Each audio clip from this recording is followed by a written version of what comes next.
उपासक उपास्य देव की एक एक गुण वृत्ति अपने हृदय में चिंतन के द्वारा प्रकाशित कर लेता है। जैसे उपास्य देव का स्वभाव वैसा ही उपासक का, जैसे उपास्य देव ज्ञान गुण गंभीर समुद्र के समान, ऐसे ही उपासक हो जाता है। क्योंकि उपास्य देव के चिंतन से ही उपासक की उपासना परिपक्व मानी जाती है। तो जिसका हम चिंतन करते हैं उसका प्रभाव हमारे हृदय को प्रभावित कर देता है।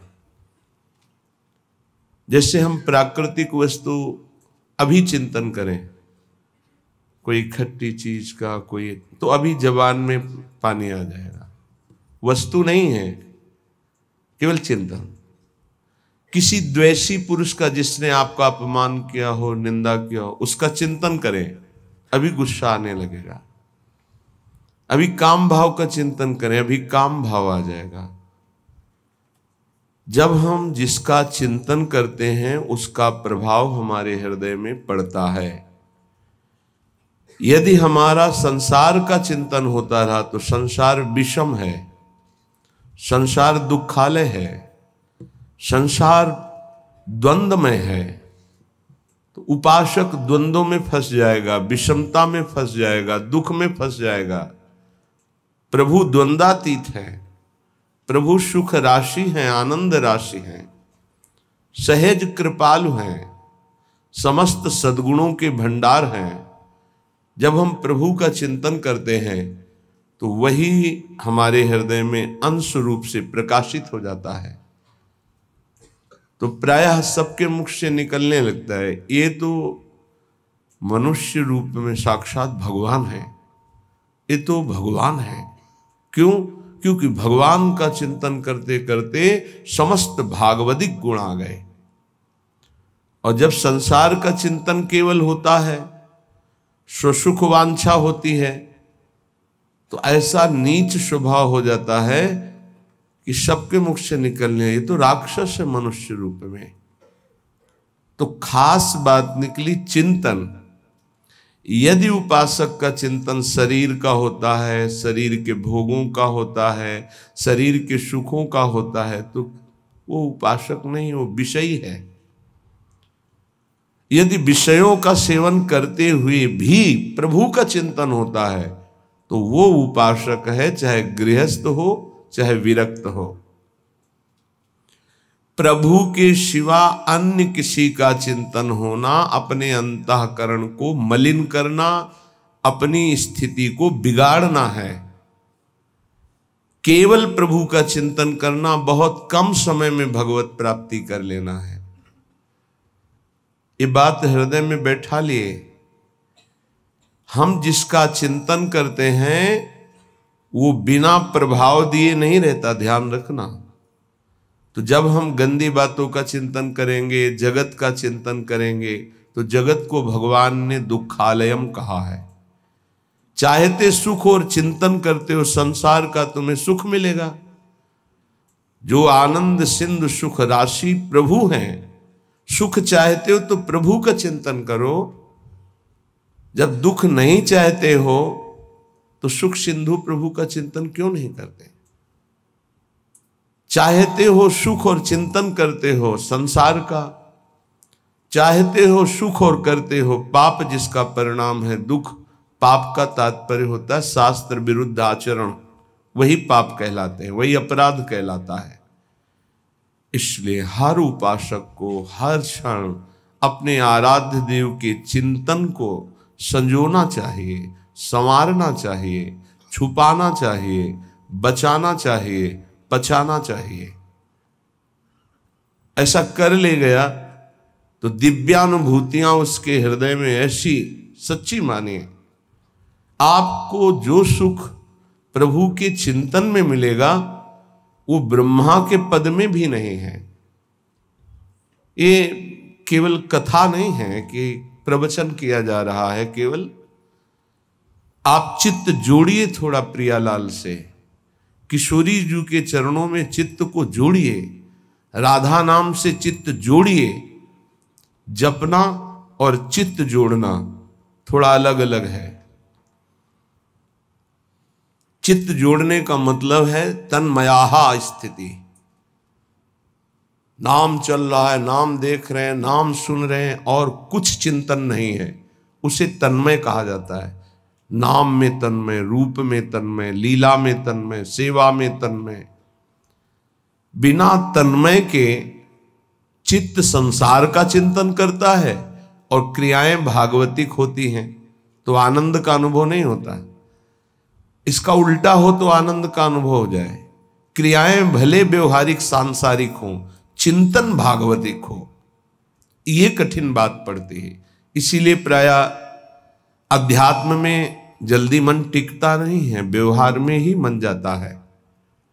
क्रियाएं भागवतिक, आरती, पूजा, माला, चिंतन भोगों का, जगत का, देह का, देह संबंधियों का, खूब अंदर देखिए इस बात को, तो आनंद का अनुभव नहीं हो रहा जिसे भगवदानंद कहते हैं। इसीलिए श्रीपाद प्रबोधानंद जी महाराज कह रहे हैं, अशुलभ मिहि लोके लब्धुमिच्छस्य यत्नाद, यदि विपुल धन स्त्री पुत्र गेहोत्तमादि, कर निपत मुक्तिम कृष्ण भक्तिम च कांक्षस, यदि वस पर धामई वाद्य वृंदावनाख्यम।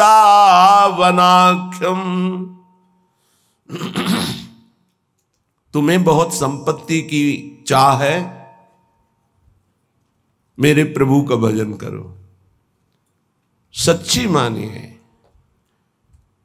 ऐसी संपत्ति प्राप्त होगी कि न पारमेष्ठ्यम न महेंद्रधिष्ण्यम न सार्वभौमम न रसाधिपत्यम न योग सिद्धिर न पुनर्भवम वा।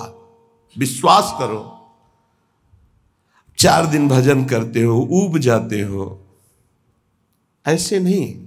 लक्ष्य की प्राप्ति के लिए प्राणों की बाजी लगाई जाती है, चाहे कोई लक्ष्य हो। लौकिक लक्ष्य में क्या खिलवाड़ से कोई विजय प्राप्त करता है? प्राणों की बाजी लगाकर जब अभ्यास किया जाता है तो साधारण से साधारण और असाधारण से असाधारण सब पर विजय प्राप्त की जाती है, जब प्राणों का मोह छोड़कर अभ्यास किया जाता है। ऐसे ही भजन का अभ्यास आप मान लीजिए, जो चाहिए वो प्राप्त हो जाएगा। श्रीपाद कह रहे, असुलभ मिहि लोके लब्धुमिच्छस्य यत्नाद। तुम प्रयास से उतना धनी नहीं हो सकते हो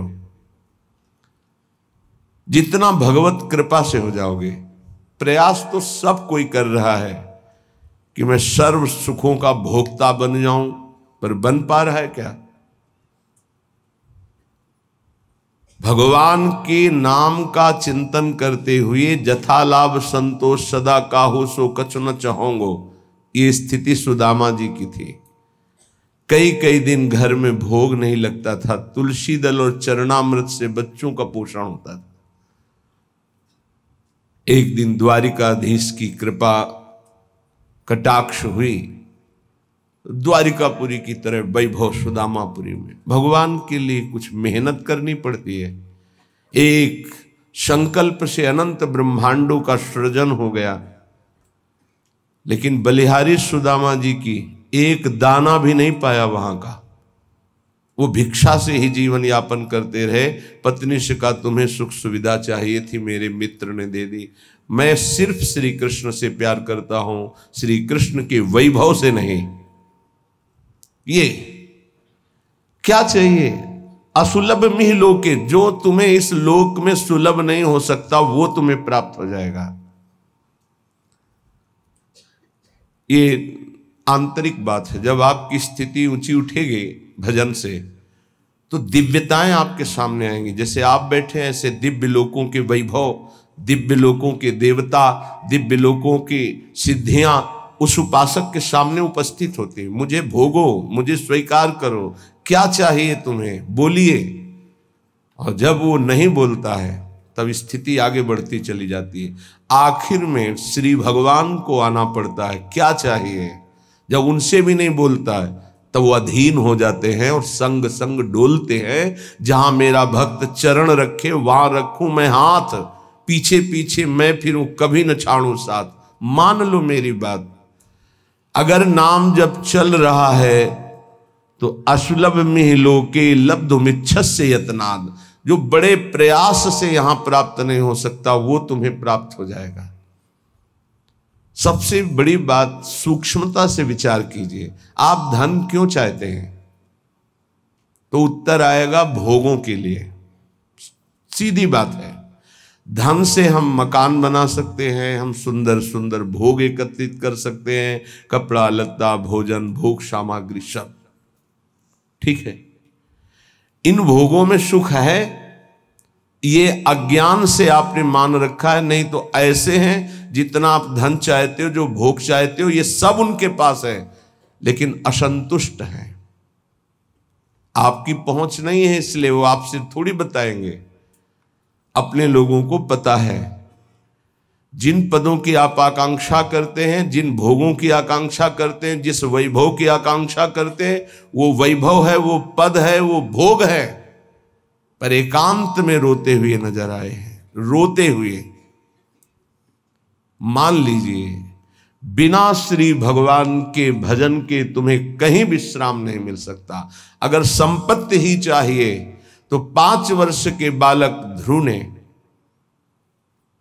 जब सुरुचि ने झिड़क दिया कि अगर महाराज की सिंहासन पर बैठे हुए गोद में बैठना है तो जा नारायण का भजन कर और ये शरीर छोड़ और मेरे गर्भ से पैदा हो, तब तो सिंहासन का अधिकारी होगा, सुनीति के गर्भ से नहीं।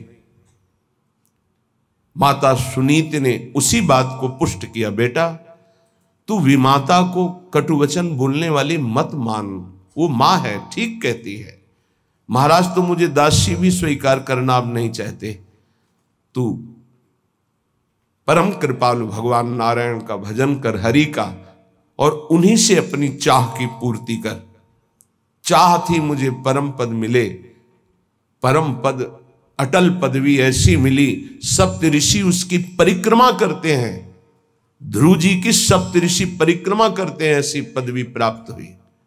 क्या चाहिए? अपना कितना प्रयास कर लेंगे आप? हम ये नहीं कहते कायर बन करके बैठ जाओ, आप अपने कर्तव्य का पालन करें, पर नाम जप करते हुए जो चाहिए विश्वास कीजिए। अगर भगवान का भजन करते हुए तुम भगवत प्राप्ति नहीं कर पाते, भ्रष्ट हो जाते हो, तो श्रीमान कुलवानों के यहां तुम्हारा अगला जन्म होगा।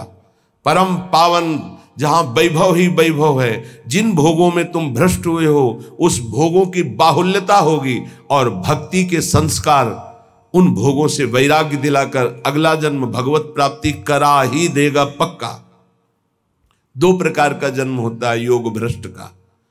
यदि वो भोगों में भ्रष्ट हुआ है तो भोग की बाहुल्यता और भक्ति संपन्न घरों में जन्म होगा, और यदि वो वैराग्य की चूक हो गई है तो अगला जन्म उसको सीधे ऐसे गृहस्थों के यहां होगा जो अकिंचन वैरागी और भगवत भक्त होंगे, जहां जन्म से वैराग्य के संस्कार और फिर भगवत तत्व का बोध, भगवत प्राप्ति। घाटा तो है ही नहीं। थोड़ा भी नाम जप किया तो दुर्गति से बचाकर सदगति में लगा देगा। जो चाहिए वो प्राप्त, विश्वास कीजिए। पर किसान भी खेती बोता है तो इंतजार करता है, सुरक्षा करता है, सींचता है, निकालता है, तब वो जाकर के कहीं फसल प्राप्त करता है। ऐसा नहीं कि दूसरे तीसरे दिन उसे फसल मिल जाती है। आज आप नाम जपना शुरू, सोचते हैं एकदम चमत्कार हो जाए, जो कहा जा रहा है एकदम संपत्ति आ जाए, एकदम सारे दुख मिट जाए। ऐसा नहीं होता, ऐसा नहीं होता। कोई कार्य एकदम ऐसे नहीं होता, उसकी भूमिका बनती है। पहले अनर्थों की निवृत्ति होती है, जिसको पाप कहते हैं। पाप प्रवृत्ति का नाश होता है। पहले पाप नाश, फिर पाप प्रवृत्ति का नाश, फिर भागवतिक भावों का उदय, फिर जो चाहोगे वो प्राप्त हो जाएगा। विपुल धन स्त्री पुत्र गे हो तमादि, उत्तम स्त्री उत्तम पुत्र उत्तम धन जो चाहिए मिल जाएगा। भगवान ने कहा है आर्त अर्थार्थी जिज्ञासु ज्ञानी 4 प्रकार के भगत होते हैं। एक संकट निवृत्ति के लिए, एक धन प्राप्ति के लिए। धन भी चाहिए तो श्री हरि का भजन करो और अपने कर्तव्य का पालन करो, और जैसे तुम्हें वो रख रहे हैं वैसे राजी रहो। आगे चलकर जब इस फसल की अन्न राशि एकत्रित होगी, अर्थात तुम्हारे इस भजन का फल आएगा, तो निहाल हो जाओगे, इसी जन्म में निहाल हो जाओगे। मान लीजिए, प्रार्थना है, मान लीजिए। ये मनमानी आचरण बंद करके भगवान के आश्रित होकर नाम जप कीजिए। ये तुम्हारे गंदे आचरण, गंदा भोजन, गंदे विचार ये तुम्हारा नाश कर देंगे। जो तुम्हें लगता है अरे कुछ नहीं है, जब विपत्ति और संकट और पापों का फल आता है तब समझ में आता है कि हमने क्या गलती की है। इसलिए कर निपतित मुक्तिम कृष्ण भक्तिम, बहुत सुंदर बात है। यदि तुम्हें विपुल धन चाहिए, सुंदर स्त्री चाहिए, पुत्र चाहिए, वैभव चाहिए, उत्तम घर चाहिए, सच्ची मानिए, बार बार सच्ची इसलिए कह रहे कि आप विश्वास कर लीजिए, विश्वास कर लीजिए। बिना किसी प्रयास के अनायास ही अनंत ब्रह्मांडों का सृजन भगवान ने किया है। ये तुम्हारे लिए कुछ बड़ी बात नहीं है, तो क्यों नहीं कर देते भगवान? इसलिए नहीं कर देते कि तुम अपने अहम को पुष्ट किए हो, तो अहंकारी को अपने कर्म का भोग भोगना होता है। ये सिद्धांत है।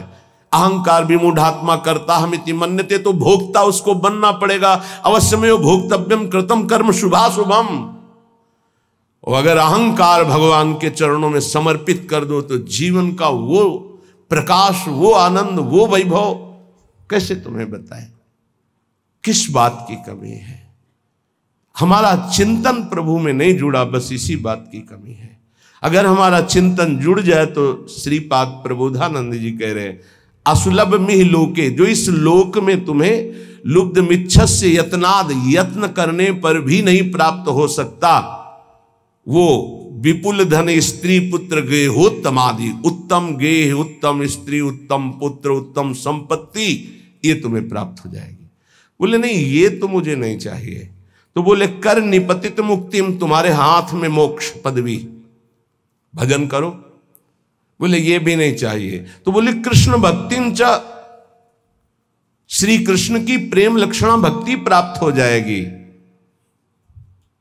परम धाम वाद्य वृंदावनाख्यम, यदि वृंदावन धाम का आश्रय लेकर भजन शुरू कर दिया सब कुछ प्राप्त हो जाएगा। वृंदाटवी सहज वीत समस्त दोषा,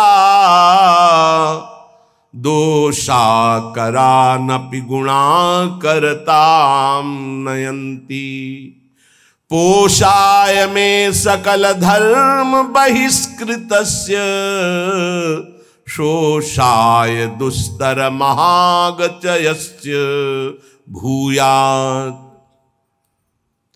चाहे जितना बड़ा पापी, नीच आचरण करने वाला दोषी पुरुष हो, वृंदाटवी सहज वीत समस्त दोषा, दोषा करानपि गुणा करताम नयंती, जिसमें एक भी गुण नहीं है, केवल पापाचरण है, ऐसा पुरुष भी यदि धाम का आश्रय ले ले और नाम जब शुरू कर दे तो कह रहे हैं सर्व दोषों का नाश करके सर्व गुणवान बना देता है।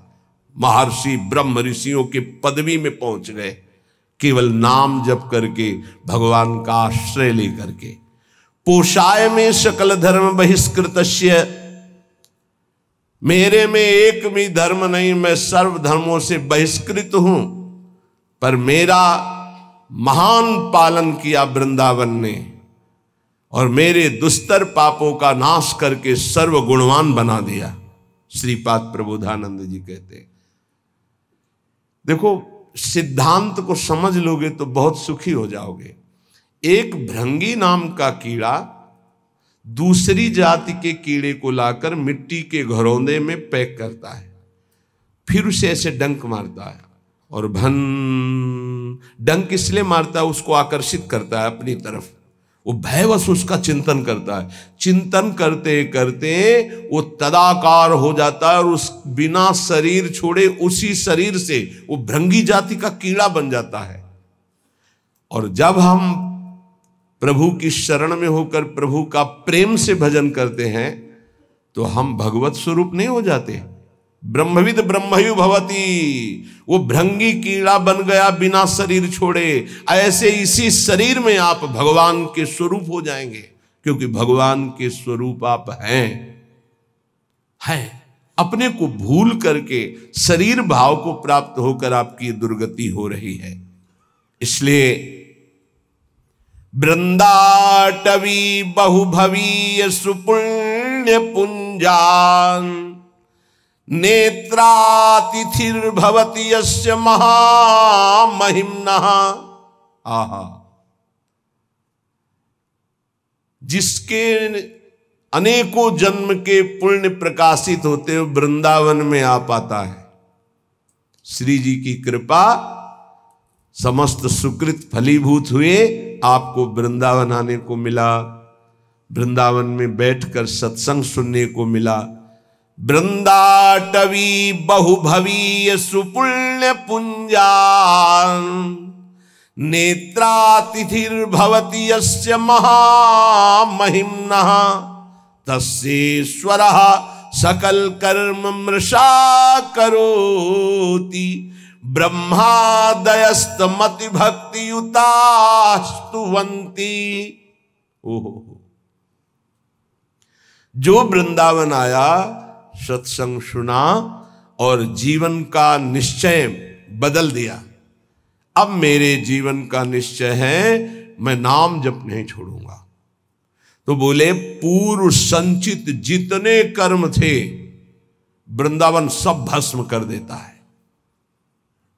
तस्येश्वरा सकल कर्म मृषा करोति। क्यों?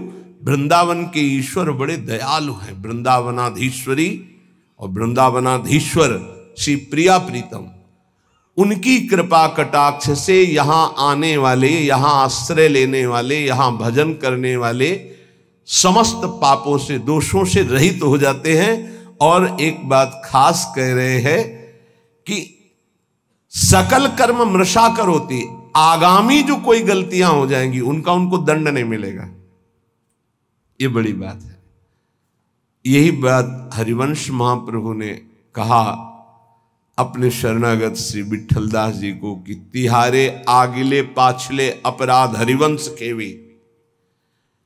पाछले तुम्हारे जो हैं वो तो नष्ट ही हो जाएंगे, और आगिले अगर कोई हुए तो हरिवंश खेवी, उनको हम देख लेंगे, तुम चिंता मत करो।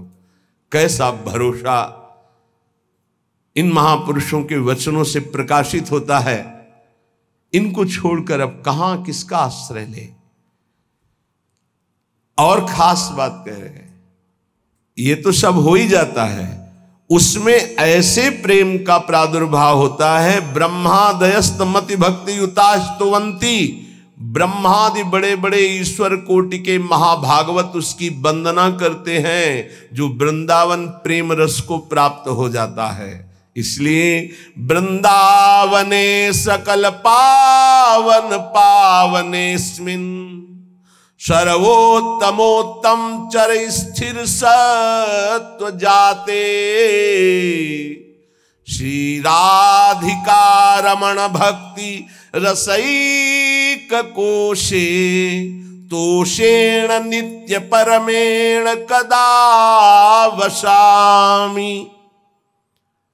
सकल पवित्रों को पवित्र करने वाला, जैसे भगवान शंकर, भगवान सनंदन सनातन आदि, श्री उद्धव जी आदि, ये बड़े बड़े महापुरुष जिस रज की याचना करते हैं, ये कौन है? ये जगत को पावन करने वाले। तो कह रहे हैं वृंदावने सकल पावन पावनेस्मिन्, जो रज शिव सनकादिक याचक, बड़े बड़े पावन करने वालों को भी पावन करने की सामर्थ्य वृंदावन की रजरानी में है। यहां जो जड़ चैतन्य वास कर रहे हैं, श्री राधिका रमण जी, राधा रमन जी महाराज उस पर बहुत प्रसन्न होते हैं। मेरे घर में रह रहा है। तो बोले जो यहां वास नहीं कर रहे वो, बोले आश्रित है। आश्रित की भी वही गति होती है जो वास करने वाले की होती है, लेकिन हृदय से संपूर्ण आश्रय वृंदावन का हो। तो भक्त रसैक कोशे तोषेण, जब राधा रमन जी प्रसन्न हो जाते हैं तो अपना खजाना खोल देते हैं।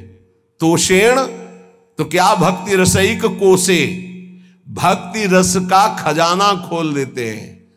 दिव्य लीलाएं अंदर चल रही है, दिव्य भाव अंदर चल रहे, उसी में परमानंद में डूबा हुआ है। नित्य परमेण कदावसामी, क्या कभी मेरे जीवन में ऐसा अवसर आएगा कि मुझे ऐसे श्रीधाम वृंदावन में वास मिले और मैं निरंतर प्रिया प्रीतम के चिंतन में ऐसे डूबूं जैसे मछली जल के बिना जीवित नहीं रह सकती। ऐसे एक आधे क्षण के लिए भी यदि हमारा चिंतन छूटे तो प्राण व्याकुल हो जाए। यही भक्ति का, भजन का सही स्वरूप ये है कि जैसे मछली जल से अलग की जाए तो जहां तनिक जल बिछुड़े छोड़ी देत है प्राण।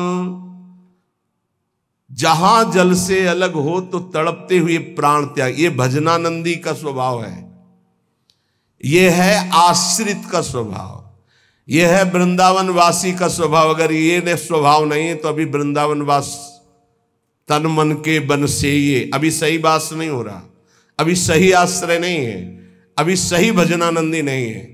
ये पहचान है। बड़ी कृपा है, आप सच्ची मानिए, जिनको कोई उपाधि नहीं मिली है, उपाधि पदवी, जिनको कोई जानता नहीं, बड़ी कृपा है। वो जीवन जिसको कोई नहीं जानता है वो हरि प्रिया के संग व्यतीत होता है, प्रिया प्रीतम के संग। कहीं कोई चिंतन जाने की गुंजाइश ही नहीं, कोई जानता ही नहीं, कोई प्रणाम नहीं, कोई नमस्कार नहीं, कोई बात नहीं करता, कोई नहीं बात करता, कभी कोई राधे राधे नहीं कहता,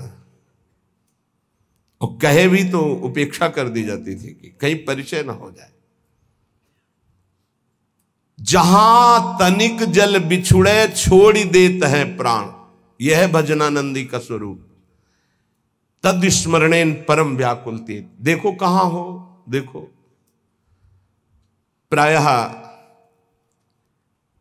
बहुत दिनों के बाद एक ऐसे महाभागवत के दर्शन हुए, सबकी चरण वंदना, लेकिन ऐसी स्थिति कि जहां तनिक जल बिछुड़े छोड़ देते हैं प्राण। एक महाभागवत के बहुत दिनों बाद दर्शन हुए जो महाराष्ट्र से पधारे थे, रोम रोम से निकल रहा था विठ्ठल विठ्ठल विठ्ठल विठ्ठल विठ्ठल। ऐसी महान स्थिति आज हमारे ऊपर प्रिया जो प्रसन्न हुई, ऐसे महाभागवत का साक्षात्कार करा दिया। पर जानते हो, एक साधारण पतली धोती, एक साधारण कुर्ता और ऐसे छुपे हुए वेश में कि कोई ये ही नहीं कह सकता कि संत है, लेकिन ऐसी ऊंची स्थिति नाम की पूछो मत। ये कोई उपाधि नहीं, कोई परिचय नहीं और कोई सम्मान की प्रियता नहीं, ऐसे बैठे हुए थे, कोई आदर नहीं। जब दृष्टि में दृष्टि मिली तब लगा अरे कितनी उच्च कोटि की अवस्था इनकी अध्यात्म की है। नेत्र तरसते हैं भजनानंदी और ब्रह्मबोध संपन्न महापुरुष के दर्शन के लिए। सच्ची माने ये उपाधियां तो बहुत है, उपद्रव कराने वाली बहुत उपाधियां हैं। उपाधि रहित महापुरुष, खास बात है, उपाधि रहित महापुरुष, देहाध्यास रहित महापुरुष, भगवत चिंतन में डूबा हुआ महापुरुष, तत्वबोध महापुरुष, ये अंगुलियों में गिने जा सकते हैं, ये सैकड़ों की संख्याओं में नहीं होते। छोड़ी देत है प्राण जहां जल से बिल गावे, अगर मछली को जल से अलग करो तो प्राण त्याग देती है, ऐसे ही भजन के जरा से विस्मरण के आभास में उनको ऐसा लगता है कि मेरे प्राण निकल जाएंगे, भजन छूट गया क्या।